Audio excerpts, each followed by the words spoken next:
right, Shalom.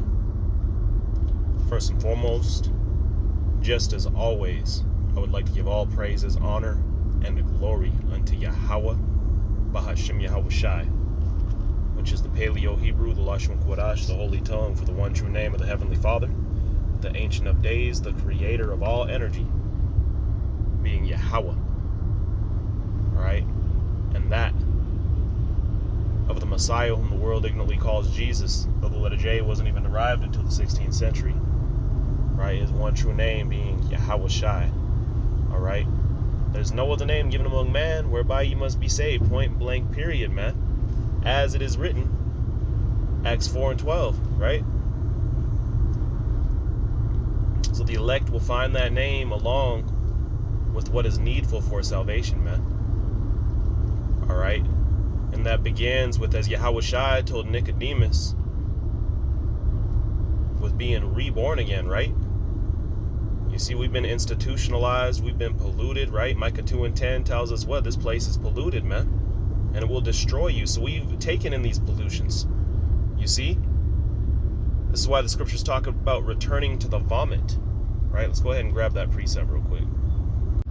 Here we are. This is 2 Peter 2 and 22. It says, "But it is happened unto them according to the proverb, the dog is returned to his own vomit again." So when you throw up, right? When you vomit, that's your body's natural way of getting rid of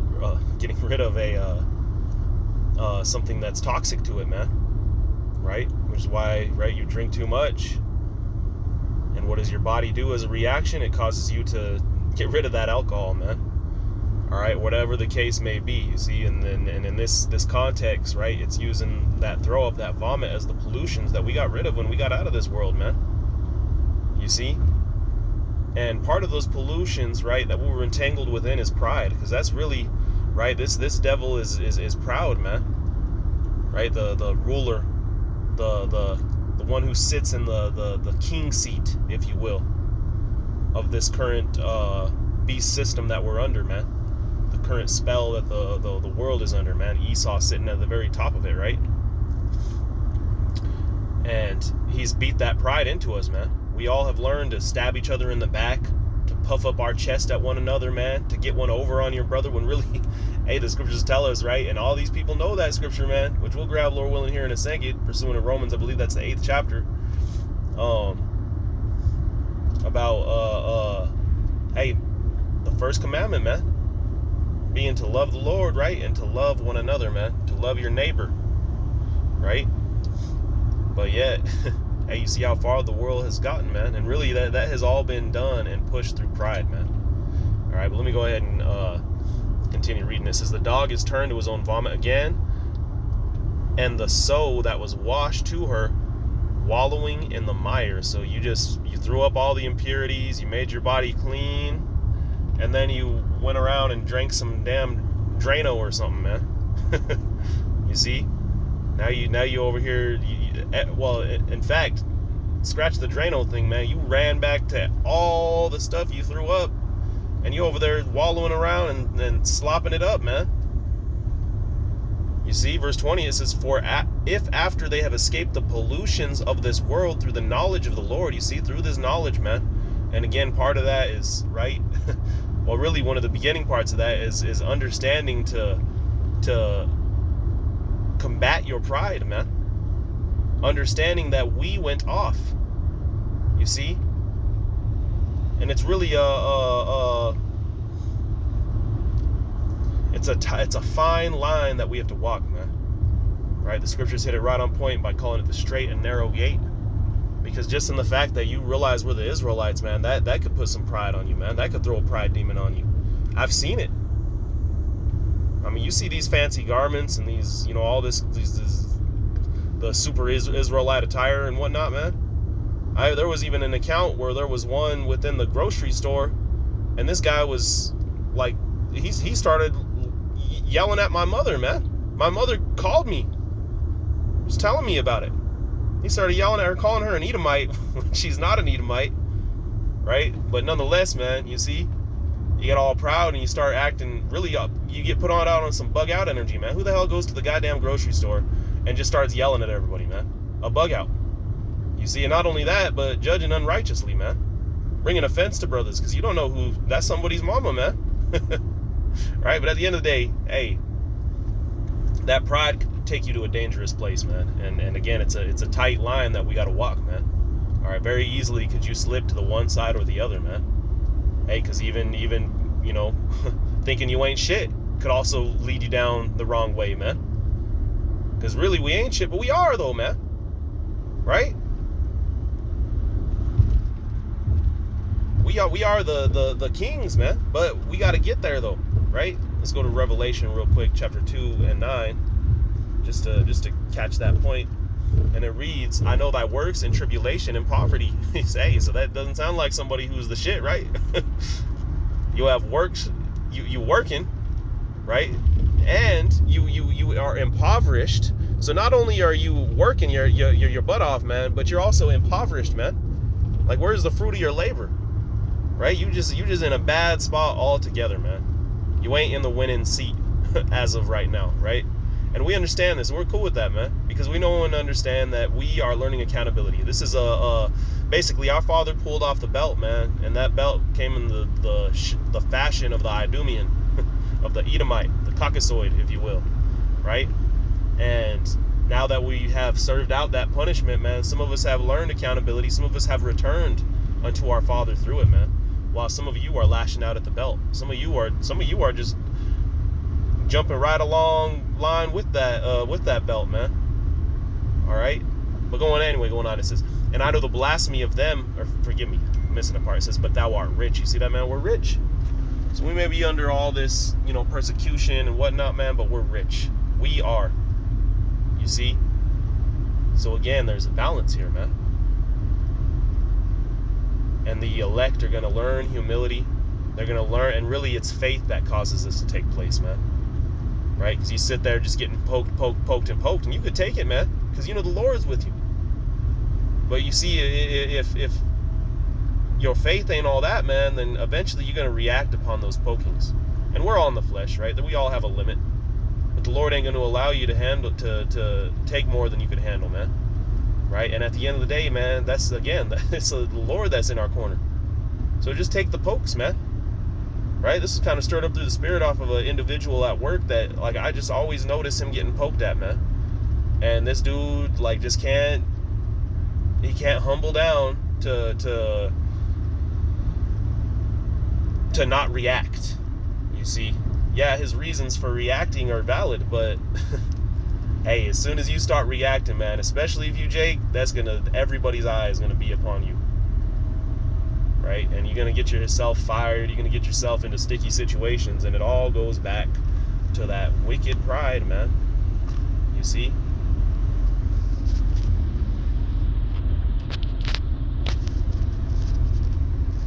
Grab another precept. I think this was Sirach 10, if I'm not mistaken.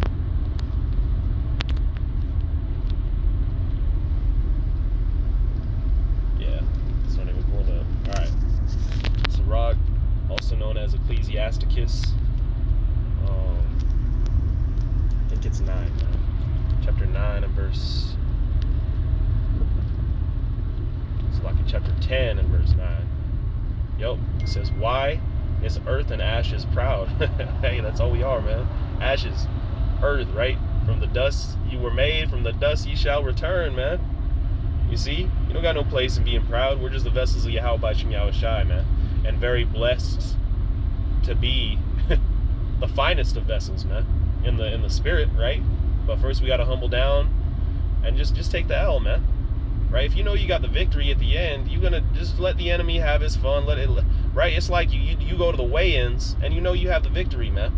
So you don't need to be acting a damn fool. Let this guy poke his chest out and do the damn crip walk off the damn weigh-in stage. All up in your face, let him poke at you, because you know damn well you got the victory, man. You see, that's where that confidence is shown, man. In the fact that you could take it. That's going to be the name of the lesson, Lord willing, man. All right. But anyway, let's see going on. It says, why is earth and ashes proud? There is not a more wicked thing than a covetous man. And that, again, that's what this world has taught you, man. To fill your own belly. And rather that's with another man's, substance or whatever the case may be, man. Hey, you're over here, because what's the act of coveting, man? It's looking at something that's not yours and wanting it for yourself. Which again, hey, we all got our flesh upon us, right? You might have moments where you see something, ooh, right? But hey, just remember, man, to hell with it, right? See, but these people, what that does is it stirs up a demon on them, man. The next thing you know, they'll do some wicked means to acquire that thing, especially if they're your friend and they're close to you, man. What's the good old saying? Keep your friends close, but keep your enemies closer, right? That's because that friend, that's going to be the one as soon as your silly ass gets incarcerated or whatever. Hey, you get hospitalized. You don't know, man. As soon as you out the picture for a minute, who's the one that's going to be over there trying to get it in with your woman, man? You see? And again, that's what this world has taught these people, man. Right? Let's go ahead and end it on what I was mentioning earlier in the book of Romans. I believe that was Romans, the 8th chapter, or the 3rd chapter, if I'm not mistaken. Yeah, I think it's the 8th verse. I think it's Romans 3 and 8. Let's see. Oh, it's Romans 13 and 8, I believe. Just bear with me, Akim Salakia. It reads, "Owe no man anything but to love one another. For he that loveth another hath fulfilled the law." You see, and all these people, and this is like this is John 3:16 and Romans 13 and 8, man. I don't know what it is with the grape juicers and 13s, but hey, man, they all know this scripture, right? But yeah, you go into the church, man, and you ain't gonna find verse 9 being followed. You might find quite a few of them with verse 8 tattooed across their damn chest, but verse 9, this isn't adhered to, man. It says, "For this thou shalt not commit adultery." There you go. This is why Paul said this, man. This is why Paul said loving one another has caused you to fulfill the law, because you ain't gonna be, right, committing adultery. Because you have love. If you love this man, you ain't gonna wait for him to turn his back so you could have your way with this woman. Right? It says, "Thou shalt not kill." Hey, if you love somebody, you ain't gonna be killing them. "Thou shalt not steal." If you love them, you ain't gonna be stealing from them. So this is a good way for you to basically follow all these laws to a degree, man. Right? To really to be perfect, man. This is a way for you to strive for perfection, man. It's just to have love. It's just that simple, man. The Most High, what did Yahweh Shai say? My burden is light, man. But you people act like you people. Hey, you could even have the act of adultery. It's the act of a betrothed, a married woman getting with a man who's not her husband. Point blank, period. That's all it is, man. Look up the law. Go ahead. It don't have nothing to do with whether or not the man has a woman. And you want to feel some type of way about it, go read the law yourself, man. All right, I'm not the one who made it. Your problem with the Most High, man. You see, and really, the reason why people feel some type of way is, again, because of that pride and because of the institutionalization that he's beat into these people, man. Hey, women, that was a normal thing back in the day, and it's still a normal thing in many countries, but not the American woman, man. That's exactly why Jimi Hendrix, "American woman, stay away from me." Hey, because they've been institutionalized, man. You see? So, again, to get back to my point, to reel it back in, right? So, hey, his burden is easy, man. You could have, you'd be having, it wouldn't be wise to have plenty of wives, especially out on this side. Hey, American woman, stay away from me, right? There's a reason for that, man. But nonetheless, hey, you could still be within the law and do that, man. But you act like just because, you act like you have to have some woman that's somebody else's, man. Which is honestly kind of gay, to be honest, man. Because if a woman's in a relationship, or at least, like that, she getting down with her man, and you over there trying to get in them sloppy seconds, man. That's on some low key, that's some gay shit, man. All right, but anyway, let's go ahead and continue. It says, "Thou shalt not steal, thou shalt not bear false witness." So we can be saying somebody did some shit they didn't do. All All right. It says, thou shalt not covet. So you ain't going to be coveting over another person's thing. Just like we read earlier, right? Why is earth and ashes proud? Hey, these people, hey, they covet, man. That's what's been built up. Covetousness.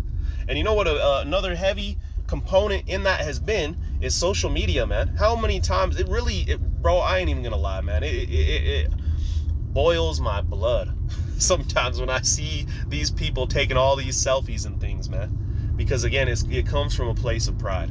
They putting all this shit up. These women, what's the word I'm looking for? Competing with one another, man. Putting all these selfies, these filters, all this type of stuff, man. It's gone to the point where women over here just got they ain't even wearing proper clothes because they trying to bat an eye more than the other woman's getting the eye, man. So you people are really miserable, man. You're miserable and you're competing to see who looks the best at being miserable, I suppose, man. It is crazy, man. And we just on the outside looking in, just marveling at it, man. While they're marveling at us. Oh, why aren't you doing this? Why aren't you? Hey, what did the scriptures say, man? We'll end it here. We'll go ahead and keep going, man. Hey, but the scriptures do tell us, right? I believe that's 2 Peter